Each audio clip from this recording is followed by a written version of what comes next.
que je voudrais dire en préalable, c'est que la survie dans la guerre, c'est un acte de résistance, et que cet acte de résistance, la solidarité internationale le soutient.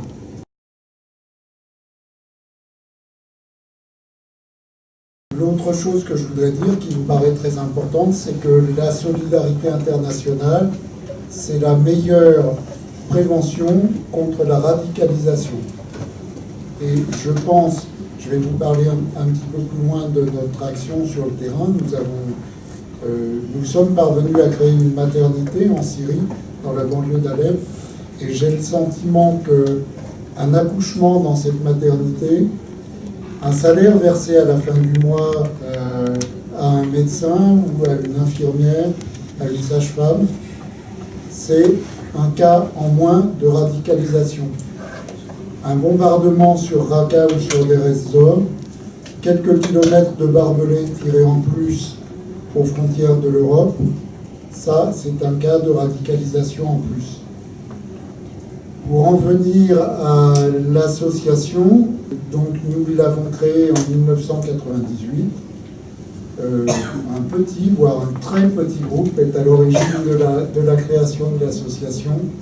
J'y reviens parce que je sais que vous en avez parlé hier. Elle a été créée, l'association, dans l'orbite de la guerre en ex-Yougoslavie. Cette guerre a été l'occasion d'une mobilisation citoyenne, c'était le mot qu'on employait à l'époque, qui est toujours valable d'ailleurs, une mobilisation très très forte. Et il y a eu de nombreux collectifs bosnies en France, il y en avait un, voire plusieurs par département, et étaient organisées des assises, comme on les appelait peut-être un peu pompeusement, qui réunissaient jusqu'à 300 personnes. Donc il y a eu une mobilisation civique très forte, et cette mobilisation, elle reposait sur le refus de l'inacceptable et sur le fait que chacun de nous, finalement, se considérait comme un acteur sur le terrain.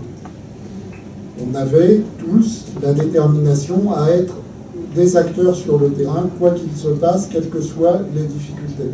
Et des difficultés en Bosnie, il y en avait beaucoup, même s'il n'y avait pas encore, pas trop celle de l'éloignement géographique. Voilà, donc l'association, elle a été créée à ce moment. On a rapidement adjoint au nom de Medina, dont je vais vous dire l'origine, le terme soutien aux victimes de conflits sur notre logo. Et donc, on a décidé d'aller, malgré nos moyens, c'est une petite association, d'aller là où les ONG ne vont pas, ou pas beaucoup. Et donc, on a décidé pour ça de se donner les moyens d'affronter les difficultés, quelles qu'elles soient. Alors, ça ne veut pas dire qu'on arrive ou qu'on arriverait à aller n'importe où, mais ça veut dire que quand on s'attache à un terrain d'action, on essaye au maximum de lever les barrières.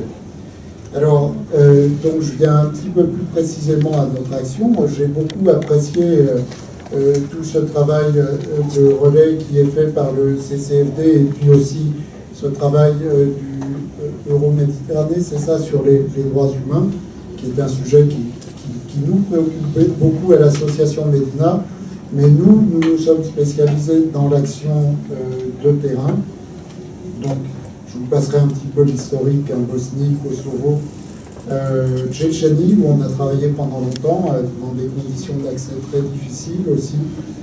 Bande de Gaza, où on a une activité en cours actuellement, avec des maisons d'accueil pour les enfants et puis une équipe mobile qui va au-devant des enfants qui ne bénéficient d'aucune structure de prise en charge. Et il y en a beaucoup dans la bande de Gaza. Et puis la Syrie, ça a été une première prise de contact avec le terrain à partir de 2012, mais la constitution d'un réseau nous permettant de déployer une action de terrain a été très très longue. Quand je parle de réseau, je veux dire par là que nous ne sommes pas une association qui a les moyens, ni techniques, ni humains, ni financiers d'ailleurs, ni logistiques, d'arriver seul sur un terrain et de s'y implanter. Donc le réseau, ça peut être une coopération avec d'autres associations, et je pense par exemple au transport d'équipements médicaux. au stockage d'équipements médicaux ou à la donation d'équipements médicaux aussi. Je ne citerai pas toutes les associations avec lesquelles on travaille. Et puis, bien sûr, aussi un réseau sur le terrain, parce que nous n'avons pas de personnel expatrié. Bien sûr, en plus, en Syrie, c'est totalement impossible. Mais pour nous, ça le serait de toute façon pour des raisons financières, parce que nos budgets restent modestes. Donc, ça veut dire qu'il a fallu établir des contacts sur le terrain et rencontrer et nommer un coordinateur qui soit donc un local connaissant bien le terrain, ayant beaucoup de relations, un réseau de relations lui-même, de façon à initier une action.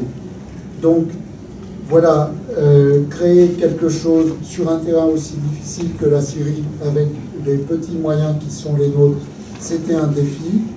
C'est quelque chose qu'on a jusqu'à présent réussi à mener à bien.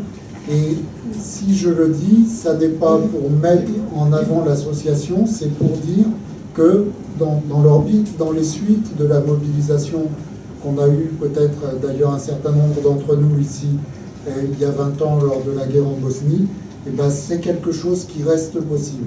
C'est un terrain qui reste accessible aux associations. Alors, cette maternité, elle se trouve dans la banlieue d'Alep, dans la banlieue nord-ouest d'Alep.